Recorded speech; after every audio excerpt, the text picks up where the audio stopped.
Senang kita boleh bersama-sama kembali hari ini. Hari ini kita akan membahas satu topik yang menarik, yaitu ada pepatah berkata bahwa pelangi akan muncul sehabis hujan. Nah, di balik satu peristiwa pasti akan ada ujungnya itu membawa kebaikan. Nah, kita belajar tentang COVID ini, satu peristiwa di mana COVID ini sebetulnya memberi pemahaman, pengertian, dan juga berbicara banyak sebetulnya. Hanya mungkin tidak banyak orang yang mendengarnya, tidak banyak orang yang memahaminya.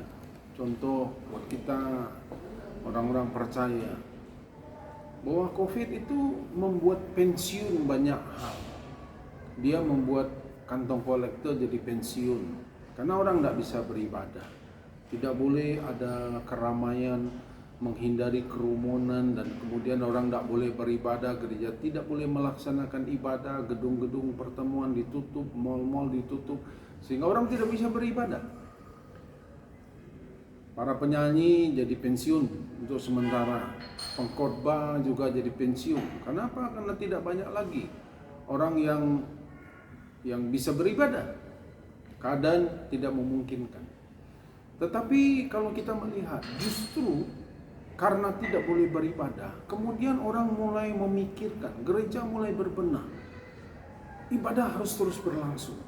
Bagaimana caranya? Nah, kemudian gereja mulai berbenah dengan melaksanakan ibadah online.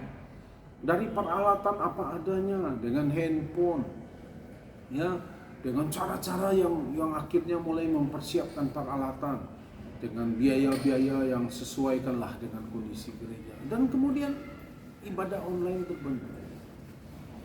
COVID sudah berjalan hampir 2 tahun. Desember besok dia sudah berulang tahun yang kedua, dan sampai hari ini belum ada tanda-tanda bahwa kapan dia akan berakhir. Tapi gereja sudah mulai melaksanakan ibadah online. Ya, orang tidak lagi tergantung dengan harus datang ke tempat ibadah. Kenapa? Karena di rumah. Work from home, semua di rumah. Dan ibadah pun dilaksanakan di rumah. Tetapi kita lihat bagaimana melalui ibadah online ini justru bisa menjangkau. Orang-orang mulai berbenah, yang pengkhotbah pun mulai berbenah, pemain musik semua berbenah. Kenapa? Karena mulai memikirkan bagaimana caranya supaya bisa menghasilkan suatu siaran yang baik. Nah, di balik musibah yang terjadi, ternyata ada banyak kebaikannya. Mungkin gereja selama ini sudah berada di comfort zone. Mungkin orang-orang yang ada di gereja sudah merasa nyaman. Tapi Tuhan merombak. COVID berbicara banyak. COVID mempensiunkan banyak hal. Tapi justru COVID juga membuat kreativitas baru muncul. Bagaimana kita melihat satu peristiwa, satu keadaan? Bagaimana kita melihat satu kesulitan, satu tantangan? Apakah ini sebagai satu musibah?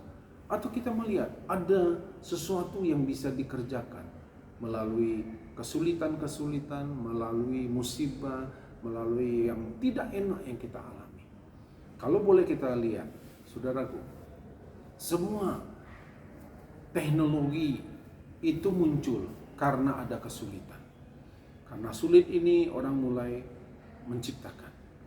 Karena sulit membawa uang dalam jumlah banyak, kemudian mesin ATM sudah mulai bisa store dalam jumlah banyak. Karena hari Sabtu Minggu banyak bank yang tutup, dan kemudian orang bisa store di hari Sabtu dan Minggu.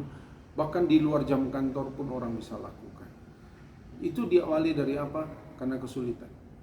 Jadi kesulitan tidak selamanya membawa kehancuran buat kita. Tapi kalau kita bisa sadar bahwa ternyata lewat kesulitan, kreativitas itu banyak muncul. Ada banyak keajaiban, ada banyak justru kemudahan bisa kita alami dalam kehidupan ini. Mari kita belajar, tidak selalu kesulitan akan menghancurkan kita, tapi justru kesulitan banyak membawa hal baik dalam kehidupan kita. Kalau terjadi sesuatu, izinkan Tuhan berbicara dan dengarkan suaranya.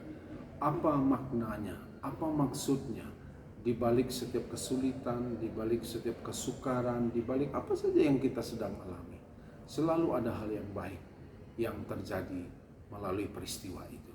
Tuhan memberkati kita sekalian.